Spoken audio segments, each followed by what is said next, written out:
હું મહારાજને પ્રાર્થના કરી, પ્રભુ શયનખંડમાં પધારો.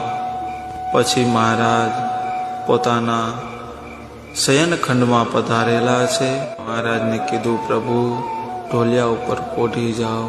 મહારાજ પોઢ્યા છે. હું ધીરેથી મહારાજની ચરણ ચંપી કરું છું. બે હાથ જોડી અને ભગવાનને પ્રાર્થના કરી, પ્રભુ આખા દિવસમાં કાંઈ પણ નાની મોટી ભૂલ થઈ ગઈ હોય, સેવામાં અધૂરાશ રહી ગઈ હોય, કાંઈક તમારી રુચિથી બહાર વર્તાઈ ગયું હોય, ક્યાંક તમારી આજ્ઞાનો લોપ થયો હોય, તો તમારો બાળક સમજી, તમારો નાનો સેવક સમજી અને મને ક્ષમા કરજો અને મારી ઉપર રાજી થઈ એવી કૃપા દ્રષ્ટિ કરજો કે બીજી વાર આવી ભૂલ ન થાય. એવી મને સદબુદ્ધિ અને સદવિચાર આપજો.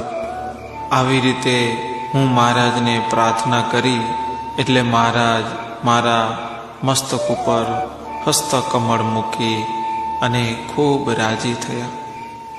મહારાજના ચરણમાં મસ્તક ઝુકાવી કરી અને મહારાજની ઉપર સરસ મજાની પછેડી ઓઢાડી કરી અને મહારાજને પોઢાડી દેવા.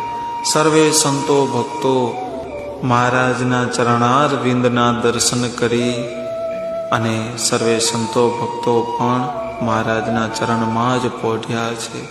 હું પણ મહારાજના ચરણમાં હજુરી સેવક તરીકે ત્યાં જ ઊભો રહ્યો છું.